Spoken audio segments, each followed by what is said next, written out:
Bien, seguimos con el buenos días a todos, 11:04 y queremos hablar de los gastos comunes, otro de los tantos gastos, ¿verdad?, que enfrentan muchísimas familias. Ya lo veíamos en una nota que revisábamos antes de la pausa. Una de cada 3 personas podría estar morosa, sobre todo tras la pandemia. Este es un informe que se dio a conocer de lo que pasa en el primer semestre en nuestro país. Hay zonas que están más comprometidas que otras, pero en fin, esa es la realidad. Queremos conocer cómo se cobran los gastos comunes, qué se puede cobrar, qué no se debe cobrar.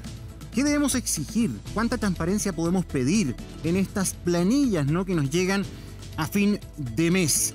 Estamos con uno de los representantes de las asociaciones, ¿verdad?, de administradores de condominios. Es Luis Vallejos, presidente de AGACECH. ¿Sí? Sí, muy bien. Le vamos a hacer todas las preguntas que nos están llegando. Lo que necesite. Le vamos a pegar también un raspacacho al gremio. Vamos, pegue. Porque usted me debe reconocer de antemano una cosita. Dígame. Aquí esta cuestión es de suerte. Si me tocó un administrador bueno, la cosa anda bien, pero me puede tocar un desastre, que incluso no lo pillo por ninguna parte. ¿Cómo responden los gremios a eso? Puede ocurrir, pero generalmente esos administradores no son parte del gremio. Son gente que dice ser administrador muchas veces, pseudo administradores, porque cualquiera puede ser administrador. Por eso la ley de copropiedad nueva incluye el Registro Nacional de Administradores, aún no está aprobado, pero eso va a ayudar a simplificar y a mejorar esto. Los gremios damos clave, pie en ese sentido. Cuando decimos tantas cosas que deberían avanzar y que todavía están empantanadas. La nueva ley de copropiedad todavía no está lista. O sea, en la práctica hoy día puede llegar cualquier persona a ofrecer el servicio de administración. Ahí es fundamental, Gonzalo, que las comunidades se apoyen en los gremios. Los gremios finalmente hacemos una selección de los administradores, pedimos antecedentes, tenemos código ético, y si alguno de nuestros administradores es cuestionado, es inmediatamente separado del gremio. Él representa 700 edificios, me decía. Es una de las asociaciones, pero la verdad es que uno cuando arrienda, muchas veces no tiene mucha opción de vitrineo en esto, porque a veces uno arrienda donde le alcanza o donde quedan cupos. Hay poca disponibilidad y hay poca plata además. Vamos a las planillas de cobro. Acá tenemos, Luis, dos planillas de cobro. Una que es una planilla real. Esta le ha llegado a una persona que nos la facilitó. Estos son los ítems que lucen en esta plantilla. Lo más caro en la administración son los sueldos, ¿no?, del personal. Correcto. Ya. Trabajador 1, trabajador 2, 3, 4, 5, 6. Algunos part-time. Las cotizaciones y tal. Bueno, ¿está bien esto? ¿Es suficientemente transparente? Mira, esta rendición de gasto, porque finalmente el gasto común es eso, una rendición de gastos comunes del mes que se paga el mes que viene o se cobra el mes que viene. En el caso de la estructura del gasto común está separado por áreas: gasto de administración, mantención, reparación, insumos, gastos generales, por ley. La ley es la que especifica eso.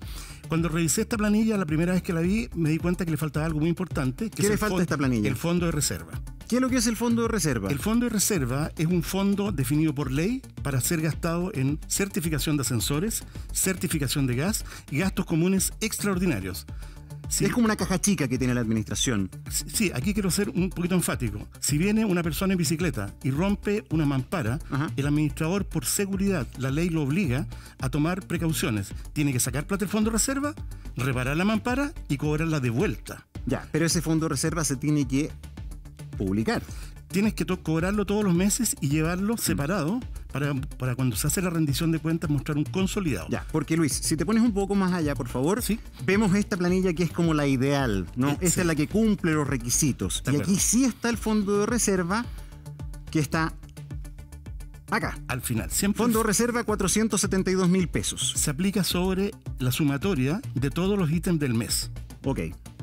Perfecto. Ahora, uno puede entender esto, pero no, antes de esa pregunta, hay un gasto que siempre es súper caro, además de los sueldos: la mantención de los ascensores.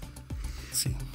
Porque ese es un costo más o menos estándar, no hay tanta empresa que haga mantención de ascensores. ¿Cuánto es lo razonable que deberían gastar los edificios por la mantención de ascensores? El gasto... Supongamos, un estándar que tenga 2 ascensores un edificio. Bueno, un edificio que tiene 2 ascensores debiera pagar más o menos entre 200 y 150.000 pesos de mantenimiento. Así es. Más los impuestos. Así es. Esa es un poco lo que se repite, ¿no? 75, 100.000 por ascensor. Ya, pero no nos deberían cobrar 300.000 pesos en ningún caso por ascensor. Eso va a depender de algunos factores. A veces los condominios nuevos, el fabricante del ascensor es el mismo que mantiene, y generalmente las tarifas de los fabricantes son un poco más altas. Y después vienen los alternativos, que son... A ver, la gente que certifica sensores están certificados en la SEC. Sí. Por lo tanto, no cualquiera puede ser. Por lo tanto, hay seguridad y todo. Cobra más barato porque tiene más competencia, derechamente. Perfecto. Mira, tenemos preguntas que nos están llegando a nuestras redes sociales. Vamos a ir por la primera, que nos llega a través del WhatsApp. Dice, más o menos así: ¿es legal que los edificios y condominios expongan por medio de una lista a los deudores de gastos comunes? Eso está muy de moda, ¿eh? Es como un bullying a la entrada, los deudores, los morosos, chucu. Sí, a ver, primero que nada se tiene que hacer un acuerdo en la asamblea de todos los vecinos. Ya. Y esto se reduce a escritura pública y queda ordenado como que el acuerdo es que se publiquen los deudores en áreas comunes. ¿Cuáles son las áreas comunes? Ascensores, pasillos. ¿Accesos?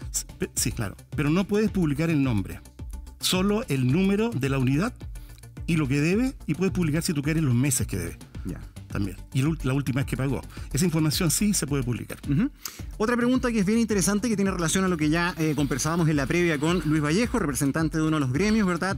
Y asociaciones de administración de condominio. ¿Quién fiscaliza a los administradores, don Luis? ¿Quién los fiscaliza? Bueno, la ley de copropiedad inmobiliaria está hecha para que los administradores trabajen en ese ámbito. Existe el juzgado de policía local que fiscalizaría a los administradores. Es una figura un poco abstracta, donde el administrador tiene que aplicar la ley de copropiedad, pero la ley de copropiedad también se extiende hacia las comunidades para que las comunidades soliciten, por ejemplo, una rendición de cuentas. No la quiere hacer el administrador, pueden concurrir al juzgado de policía local y el juez ordena la rendición de cuentas. ¿Usted reconoce que está más que nebulosa esa cuestión? Aquí debería haber una entidad a la que el consumidor, el arrendatario o el propietario pudiera ir a golpear la puerta. Señor, acá el administrador no está haciendo la pega, por favor, fiscalícelo. Ese recado... Porque sabemos lo que es ir a un juzgado de policía local. Sí, ese es un recado para los parlamentarios, porque la ley de copropiedad tiene el Registro Nacional de Administradores, que para poder administrar hay que estar en el registro, y las comunidades van a poder hacer denuncias y consultas previa a la contratación de un administrador. Eso está empantanado aún, pero yo creo que sale pronto. Una cosa antes de seguir avanzando, hablábamos de publicar a los morosos. Sí. Usted decía que eso se podía hacer sí o sí. Hay acuerdo de la asamblea de propietarios. De propietarios. Las comunidades son de propietarios. Sin ese acuerdo de los propietarios no se puede hacer publicación de los morosos. No se puede. Y siempre en áreas comunes privadas, no afuera del condominio, siempre Exacto. adentro. Ahora, la morosidad en este tipo de materias, en un arriendo, ¿cuánto pasa? O sea, ¿una persona pasa inmediatamente a morosidad con una mensualidad vencida? ¿Hay una delta? ¿Hay situaciones especiales? ¿Cómo se norma esto? ¿Me pueden esperar 2 meses antes que me corten, no sé, un servicio? Bueno, lo primero, la sumatoria del gasto común se multiplica por el valor de la alicuota. Es decir, los departamentos más grandes, los que tienen más bodegas, los que tienen más estacionamientos, pagan más que los otros. Eso genera el valor del gasto común. Ese gasto común tiene una fecha de emisión y a su vez una fecha de vencimiento. Esa fecha de vencimiento puede estar expresada en el reglamento de copropiedad, que es como la Biblia, digamos, del condominio. Algunos condominios, por el caso de la pandemia, corrieron la fecha de vencimiento. Ahora, ¿desde cuándo la persona es morosa? Supongamos que se cierra el gasto común el día 30 o 31 y se dan 10 días de plazo. Desde el día 11 moroso. Ya. Sí. Y ahí puede definirse en cada una de las comunidades cuál es la flexibilidad, por ejemplo, para la morosidad. Yo imagino que algunas comunidades han determinado que por la pandemia ha habido un poco más de holgura, un mes de espera. Sí, la pandemia es una situación especial que nadie sabía que iba a venir ni cómo hay que comportarse, y hemos tenido que ir trabajando sobre la marcha. Efectivamente, las comunidades son grupos de personas que deben acostumbrarse a vivir cosas y tomar decisiones entre ellos.